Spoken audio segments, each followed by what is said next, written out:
Bonjour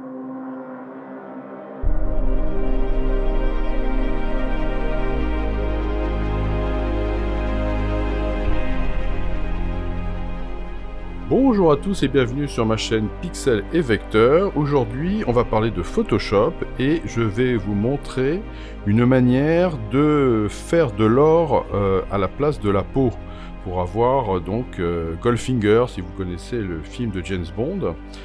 Voilà, c'est-à-dire un modèle doré. Alors voilà, ça c'était une demande que j'ai reçue donc d'un de mes clients et donc voilà, je vais vous la partager. Alors, premièrement, étant donné que j'ai envie d'avoir la possibilité de garder des parties qui ne seront pas dorées, je vais donc garder une image qui est donc non dorée. Je vais donc faire un double, je vais aller glisser l'original sur l'icône de création de calque pour avoir ici mon double. Ça sera donc l'image avec la peau normale et on va commencer avec cette image-là pour changer la peau. La première chose qu'il va falloir faire, c'est donc de rendre cette image noir et blanc. Une chose aussi à savoir, c'est que je vais vous montrer une méthode où je garde absolument tous les calques que je fais, c'est-à-dire qu'en gros, je peux tout modifier, tous les critères que j'ai faits, je pourrais revenir dessus. Vous pouvez éventuellement passer directement par les versions non calque de réglage si vous avez envie, si vous voulez aller plus vite. Voilà, moi je vais passer donc par le fait que je voudrais passer en noir et blanc, et donc je vais aller cliquer sur la petite icône de noir et blanc, voilà, très bien. Cette icône de noir et blanc fait un noir et blanc, que je pourrais éventuellement bouger un petit peu, éventuellement si je veux, je vais peut-être assombrir légèrement le jaune, mais fondamentalement ça n'est pas très important. En fait, ce qui va suivre va être le très important, c'est le fait il va falloir assombrir les tons gris comme ça, pour les rendre très sombres et qui sont en opposition avec les hautes lumières, c'est ça qui va véritablement compter. Donc, je vais garder mon calque de réglage comme ça, et si éventuellement je m'aperçois que je n'obtiens pas le résultat, je pourrais toujours modifier le calque noir et blanc. Et donc, pour pouvoir avoir un ton foncé, ton clair qui soit rééditable, on va venir se positionner sur l'image ici, et on va faire un clic droit pour lui demander de convertir en objet dynamique, ce qui va nous permettre d'aller dans Image, Réglages, Ton foncé, et on pourra retrouver les réglages en dessous du calque, on va le voir. Là, ça ne sera pas les tons foncés qui vont m'intéresser, c'est les tons clairs. Les tons clairs, je voudrais les assombrir. Et vous voyez que quand je vais les assombrir comme ça, je vais commencer déjà à voir, vous voyez, cet aspect un peu métal où les oppositions entre les parties sombres et les parties claires sont très franches. Je vais bouger peut-être un peu ma tonalité pour voir qu'est-ce que je pourrais obtenir. Voilà, ça pourrait être assez intéressant. Je vais essayer ça. Je vais regarder si éclaircir les tons foncés servirait. Non, vous voyez, ça me fait... non, ça ne m'intéresse pas. Par contre, les tons moyens, ça va être très intéressant. Ça va me permettre d'augmenter le contraste. Et c'est parfait. Voilà, je vais augmenter mon contraste comme ça. Parfait. Je vais regarder un petit peu là, si je réduis un petit peu, comme ça. Voilà, parfait. Donc là, je fais OK là-dessus. Et vous voyez qu'on voit apparaître les tons foncés et tons clairs en dessous. Masque, il y aura même éventuellement un masque. Je pourrais aussi me servir du masque dans certains cas. Bon, très bien. Donc maintenant, qu'est-ce qu'il faudrait que je fasse? Eh bien, il faudrait que je me positionne au-dessus du noir et blanc et que je colorie donc mon personnage. Alors, on peut utiliser la teinte saturation, peut-être faire un petit colorisé. Aller rechercher une couleur qui va être assez proche. Voilà. Voilà, je pourrais essayer de faire quelque chose un peu comme ça. Voilà. Il y avait une autre possibilité qui est pas mal aussi, c'est le filtre photo, qui peut donner des bons résultats aussi. Alors évidemment, je vais le mettre à fond.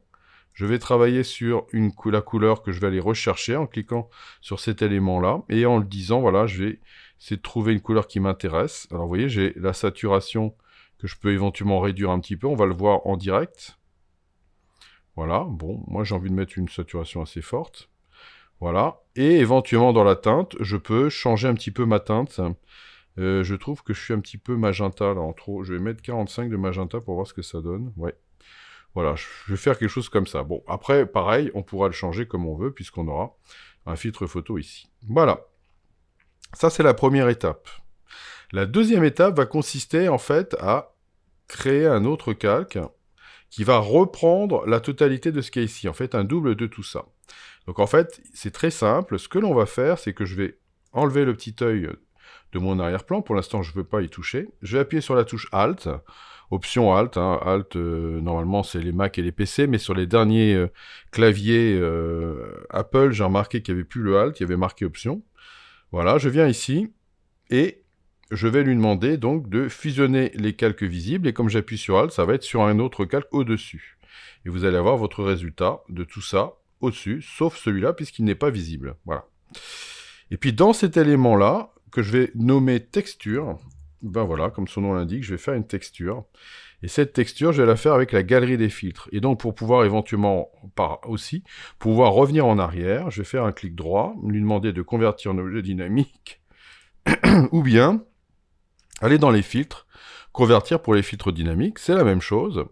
Et après, galerie de filtres. Et là, on ira sur texture, ici, et on ira chercher l'effet mosaïque. On mettra le carreau à 2, parce qu'on ne peut pas le mettre à 1. Et vous voyez, ça va me faire, vous voyez, cette espèce de, voilà, de petite matière qui est assez intéressante. Et après, l'épaisseur du joint et la luminosité, ben, il va falloir le mettre pratiquement à fond, voire à fond. Voilà, ça va dépendre un petit peu, 14, 15, 13. Vous voyez, vous allez voir apparaître des petits points. Ces petits points correspondent à quoi? En fait, ils correspondent au fait que normalement, on a du carrelage et que les petits points correspondent à l'épaisseur du joint, vous voyez, c'est-à-dire ce qu'il y a entre là et là. Voilà, vous voyez. Et donc, le joint va être plus ou moins lumineux. Voilà. Et donc, l'idée, c'est que nous, on va faire des carreaux tellement fins que ça va donner une impression de texture. Donc, en fait, ce qu'il faut après, c'est essayer de se débarrasser du joint pour pas qu'il y en ait. Donc, vous allez avoir des petits points qui vont apparaître de temps en temps. Donc, ça, vous pourrez toujours, éventuellement, après, les enlever à coup de tampon si vous trouvez qu'ils sont gênants. Ou sinon, vous les gardez tels quels. Voilà. Très bien. Maintenant, une fois que j'ai ça, je vais faire OK. Vous voyez que je vais avoir ma galerie de filtres qui apparaît ici. Donc, là, pas de souci. Je vais la refermer pour l'instant pour que vous voyez bien ce qui se passe. C'est la texture qui est ici. Vous voyez que tout de suite, c'est beaucoup mieux. Vous voyez, ça donne vraiment un effet métallisé. Si vous trouvez que la granulosité, la texture est trop présente, rien ne vous empêche de changer l'opacité, puisque je vous rappelle que vous avez les textures, mais en dessous, vous avez la lumière. Donc, je peux très bien réduire ma texture pour avoir moins de texture. Oui, il n'y a pas de souci. Moi, j'aime bien quand c'est très granuleux. Voilà, j'aime bien quand c'est comme ça. Et maintenant, on va essayer d'amplifier donc les hautes lumières pour donner encore un effet encore plus métallisé. Alors pour ça, la première des choses à faire, c'est pas compliqué, c'est de prendre un niveau ou une courbe, comme vous voulez. Moi, j'aime bien les niveaux.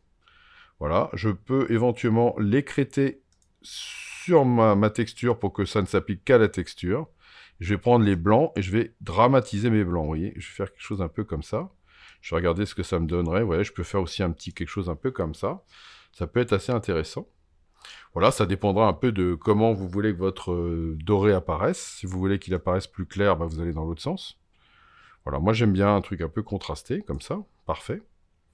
Voilà, et si éventuellement vous trouvez que les hautes lumières ne sont pas encore assez fortes, eh bien, vous n'allez pas pouvoir, on pourrait se dire, on va aller prendre l'outil, vous voyez, vous avez un outil qui s'appelle outil de densité moins, qui va vous permettre ici de pouvoir travailler sur les tons clairs. Mais ça ne va pas être possible parce que vous êtes en objet dynamique, que j'ai pas envie de le supprimer.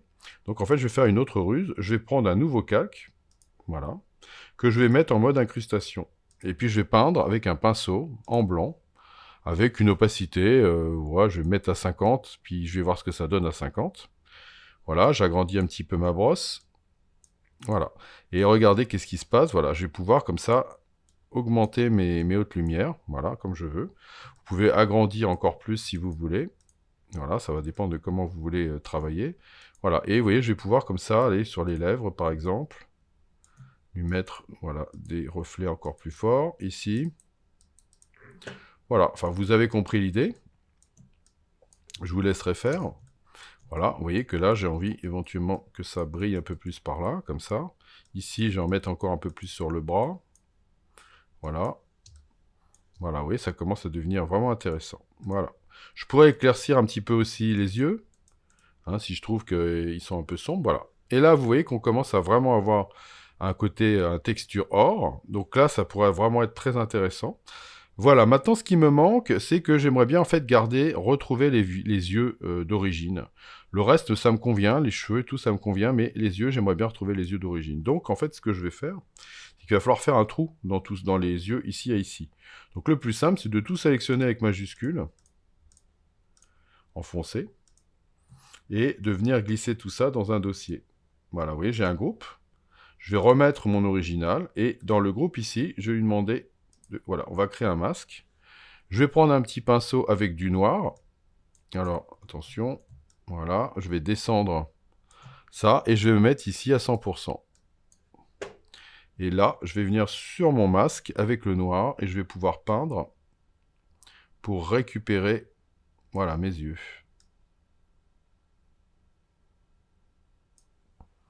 Voilà, très bien.